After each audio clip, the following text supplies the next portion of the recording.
السلام علیکم ورحمۃ اللہ وبرکاتہ۔ رب اشرح لی صدری ویسر لی امری واحلل عقدۃ من لسانی یفقہوا قولی۔ آج الحمدللہ اللہ کی توفیق سے تفسیر کلاس کے لیے ہمارے پاس 2 آیات ہیں، آیت نمبر 60 اور 61 سورۃ البقرہ۔ بہت خوبصورت آیات ہیں۔ وَإِذِ اسْتَسْقَىٰ مُوسَىٰ لِقَوْمِهِ، اور اس وقت کو یاد کرو جب موسیٰ نے اپنی قوم کے لیے پانی مانگا۔ فَقُلْنَا اضْرِب بِّعَصَاكَ الْحَجَرَ، تو ہم نے کہا کہ اپنی لاٹھی پتھر پر مارو۔ فَانْفَجَرَتْ مِنْهُ اثْنَتَا عَشْرَةَ عَيْنًا، تو اس سے 12 چشمے پھوٹ نکلے۔ قَدْ عَلِمَ كُلُّ أُنَاسٍ مَّشْرَبَهُمْ، بلا شبہ سب لوگوں نے اپنے پانی لینے کی جگہ کو جان لیا۔ كُلُوا وَاشْرَبُوا مِن رِّزْقِ اللَّهِ، اللہ تعالیٰ کے رزق میں سے کھاؤ اور پیو۔ وَلَا تَعْثَوْا فِي الْأَرْضِ مُفْسِدِينَ، اور زمین میں فساد کرنے والے بن کر دنگا فساد نہ کرو۔ بہت ہی خوبصورت آیت ہے اور بڑی ہی خوبصورت بات ہے۔ اللہ تعالیٰ نے بنی اسرائیل کو ایک اور عظیم انعام یاد دلایا ہے کہ اے قوم موسیٰ، اس وقت کو یاد کرو جب موسیٰ علیہ السلام نے اپنی قوم کے لیے پانی مانگا۔ جب سیدنا موسیٰ علیہ السلام نے بنی اسرائیل کے لیے پانی کی دعا کی تو ہم نے قبول کر لی اور 12 چشمے جاری کر دیے۔ یہ واقعہ صحرائے سینا کا ہے۔ تو جب موسیٰ علیہ السلام نے اپنی قوم کے لیے پانی مانگا، فَقُلْنَا اضْرِب بِّعَصَاكَ الْحَجَرَ، تو ہم نے کہا کہ اپنی لاٹھی پتھر پر مارو۔ اللہ تعالیٰ نے سیدنا موسیٰ علیہ السلام کو حکم دیا کہ پتھر پر عصا مارو۔ یہاں الحجر جو لفظ ہے نا، یہ بڑا مشہور اور معروف ہے کہ یہ کوئی مخصوص پتھر تھا جسے سیدنا موسیٰ علیہ السلام جانتے تھے، اور یہ بات تفسیر سعدی میں لکھی ہوئی ہے۔ فَانْفَجَرَتْ مِنْهُ اثْنَتَا عَشْرَةَ عَيْنًا، تو اس سے 12 چشمے پھوٹ نکلے۔ سیدنا موسیٰ علیہ السلام کے عصا مارتے ہی اللہ تعالیٰ نے بنی اسرائیل کے 12 قبیلوں کے لیے 12 چشمے الگ الگ جاری کر دیے۔ بنی اسرائیل کے 12 قبیلوں میں اللہ تعالیٰ نے قدرتی طور پر پانی تقسیم کر دیا۔ کیوں کر دیا؟ تاکہ پانی لینے کے معاملے میں جھگڑا نہ ہو۔ قَدْ عَلِمَ كُلُّ أُنَاسٍ مَّشْرَبَهُمْ، بلا شبہ سب لوگوں نے اپنے پانی لینے کی جگہ کو جان لیا، یعنی ہر قبیلے نے اپنے پانی لینے کی جگہ معلوم کی تاکہ پانی لیتے وقت ایک دوسرے سے الجھ نہ جائیں۔ كُلُوا وَاشْرَبُوا مِن رِّزْقِ اللَّهِ، اللہ کے رزق میں سے کھاؤ اور پیو۔ اللہ تعالیٰ نے صحراؤں میں بغیر کسی کوششوں کے جو رزق تمہیں عطا کیا، اس میں سے کھاؤ اور پیو اور اس عظیم ذات کی عبادت کرو جس نے تمہارے لیے یہ انتظام کیا۔ وَلَا تَعْثَوْا فِي الْأَرْضِ مُفْسِدِينَ، اور زمین میں فساد کرنے والے بن کر نہ جیو، یعنی زمین میں فساد برپا کرنے کی کوشش ہرگز نہ کرو۔ بہت خوبصورت آیات ہے، بہت ہی پیاری آیات ہے۔ اللہ تعالیٰ نے نعمتیں یاد دلا کے انسان کو اپنی طرف راغب کرنے کی کوشش کی ہے کہ اے بندہ مومن ذرا غور کر۔ اصل میں بنی اسرائیل کو نعمتیں یاد دلا کر ہمارا اس طرف دھیان کیا جا رہا ہے کہ ہمارے اوپر کون کون سی نعمتیں ہیں، اور پھر اللہ تعالیٰ نے ہمیں کیسے کیسے ہم پہ کرم کیا۔ تو ہمارا حق ہے، فرض ہے ہم پہ کہ ہم اس رب تعالیٰ کی نافرمانی نہ کریں، مفسد بن کر فسادی نہ بنے اور اللہ کی اتنی خوبصورت کائنات کو بگاڑنے والوں میں ہمارا شمار نہ ہو جائے۔ آیت نمبر 61 کو لیتے ہیں۔ وَإِذْ قُلْتُمْ يَا مُوسَىٰ لَن نَّصْبِرَ عَلَىٰ طَعَامٍ وَاحِدٍ، اور جب تم نے کہا اے موسیٰ ہم ایک ہی کھانے پر ہرگز صبر نہیں کریں گے، فَادْعُ لَنَا رَبَّكَ يُخْرِجْ لَنَا مِمَّا تُنبِتُ الْأَرْضُ، لہٰذا اپنے رب سے دعا کرو کہ وہ ہمارے لیے اس میں سے وہ چیزیں نکالے جو زمین اگاتی ہے، من بقلها، اپنی سبزیوں میں سے، وقثائها،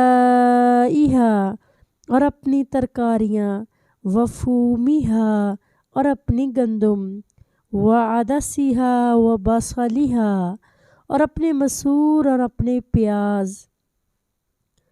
قال اتستبدلون الذي هو ادنى بالذي هو خیر، موسیٰ علیہ السلام نے کہا کیا تم ایک بہتر چیز کے بدلے میں کمتر چیز طلب کرتے ہو؟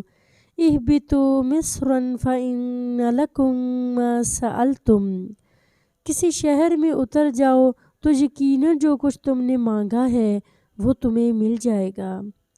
وَضُرِبَتْ عَلَيْهِمُ الذِّلَّةُ وَالْمَسْكَنَةُ، تمہارے لیے وہی ہوگا جو تم نے مانگا اور ان پر ذلت اور محتاجی مسلط کر دی گئی۔ وَبَاءُوا بِغَضَبٍ مِّنَ اللَّهِ، وہ اللہ کے غضب کے ساتھ لوٹے۔ ذَلِكَ بِأَنَّهُمْ كَانُوا يَكْفُرُونَ بِآيَاتِ اللَّهِ، یہ اس وجہ سے ہوا کہ وہ اللہ تعالیٰ کی آیات کے ساتھ کفر کرتے تھے۔ وَيَقْتُلُونَ النَّبِيِّينَ بِغَيْرِ الْحَقِّ، اور اللہ تعالیٰ کے نبیوں کو ناحق قتل کرتے تھے۔ ذَلِكَ بِمَا عَصَوْا وَكَانُوا يَعْتَدُونَ، یہ اس وجہ سے جو انہوں نے نافرمانی کی وہ حدود سے گزرتے گئے۔ اللہ تعالیٰ نے بنی اسرائیل کو یاد دلایا ہے کہ وہ وقت یاد کرو جب تم نے اپنے رب کی نعمتوں سے اکتاتے ہوئے انہیں حقیر سمجھتے ہوئے کہا تھا کہ ہم ہرگز ایک کھانے پر صبر نہیں کرتے۔ میں نے تو تم پر من و سلوہ نازل کیا، خوشگوار اور پاکیزہ غذا دی، اور وہ غذائیں تمہیں بلا مشقت ملتی تھی مگر تم نے ناشکری کی، اس کھانے کی قدر نہ کی، اور سیدنا موسیٰ علیہ السلام سے اس کی نسبت ناقص کھانے، سبزیاں، ترکاریاں وغیرہ کا مطالبہ کر دیا۔ من و سلوہ کھا کھا کے بنی اسرائیل اکتا گئے، جنگل کی زندگی سے طبیعت بیزار ہوگی، تو انہوں نے سیدنا موسیٰ علیہ السلام سے کہا کہ ہم ایک ہی طرز زندگی پر رہ نہیں سکتے، اللہ سے دعا کریں پھر ہمیں یوں عنایت ہو، ہم خود زراعت کریں، اللہ ہمارے کھیتوں میں برکت دے۔ اور یہ بات سراج البیان میں لکھی ہوئی ہے، لن نصبرا، ان کی نعمت پر عدم شکر اور زوال کی دلیل ہے، گویا وہ اپنا زوال خود ہی طلب کر رہے ہیں۔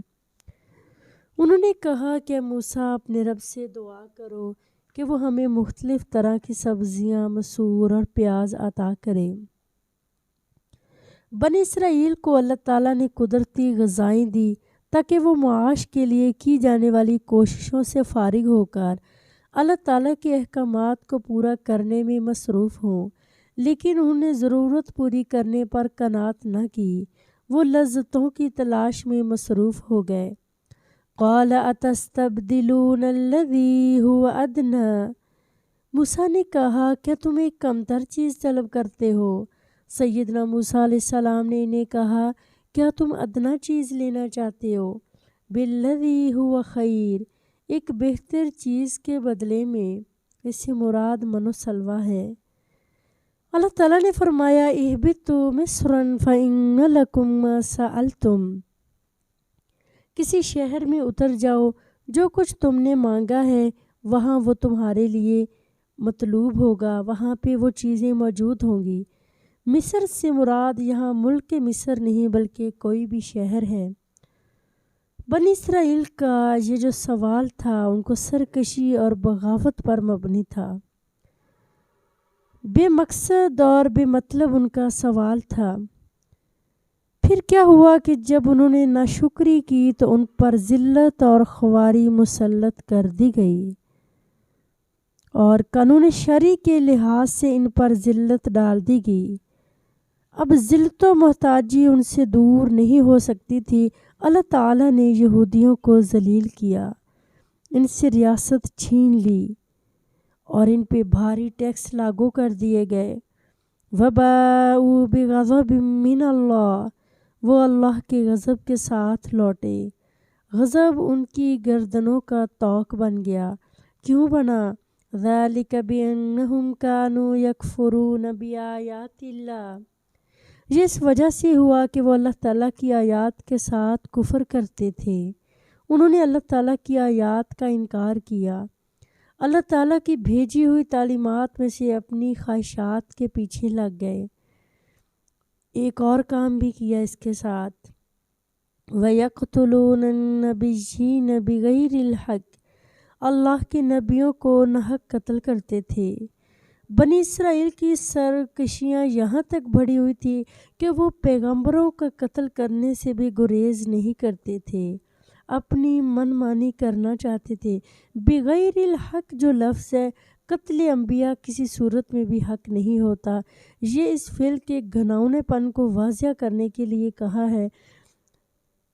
انوار البیان میں ابن کثیر نے سیدنا عبداللہ بن مسعود رضی اللہ تعالیٰ عنہ سے نقل کیا ہے کہ بنی اسرائیل نے شروع دن میں 300 نبیوں کو قتل کیا، پھر شام کو اپنے بازاروں میں سبزیوں کا کاروبار شروع کر دیا۔ مسند احمد 3867 نمبر پہ سیدنا عبداللہ بن مسعود رضی اللہ تعالیٰ عنہ سے روایت ہے، جس کا حاصل یہ ہے کہ نبی کریم صلی اللہ علیہ وسلم نے فرمایا، قیامت کے دن سب سے بڑھ کر عذاب اس شخص پر ہوگا جو اللہ تعالیٰ کے کسی نبی کو قتل کرے یا اللہ تعالیٰ کا کوئی نبی اس کو قتل کرے۔ ایسا کیوں ہوا؟ ذَلِكَ بِمَا عَصَوْا، انہوں نے نافرمانی کی۔ بنی اسرائیل کو عذاب ان کے گناہوں کی وجہ سے ملا۔ انہوں نے اللہ تعالیٰ کے ساتھ شرک کیا، بچڑے کی پوجا کی، بے شمار حرام کاموں کا ارتکاب کیا۔ وَكَانُوا يَعْتَدُونَ، اور حد سے گزرتے چلے گئے۔ یہودی اللہ تعالیٰ کے بندوں پر زیادتیاں کرتے تھے، بدعات ایجاد کرتے تھے اور اپنی من مرضی کی باتوں کو اسلام کا نام لگاتے تھے۔ تو اللہ سے دعا ہے کہ اللہ رب العزت یہ بنی اسرائیل کے واقعات سے امت محمدیہ صلی اللہ علیہ وسلم کو صحیح تعلیمات پر عمل کرنے کی توفیق دے، اور ہمیں نبی کریم صلی اللہ علیہ وسلم کی سنت کے ساتھ جڑنے کی توفیق دے۔ جزاک اللہ خیر۔ سبحانک اللہم و بحمدک، نشہد ان لا الہ الا انت، نستغفرک و نتوب الیک۔ السلام علیکم ورحمۃ اللہ وبرکاتہ۔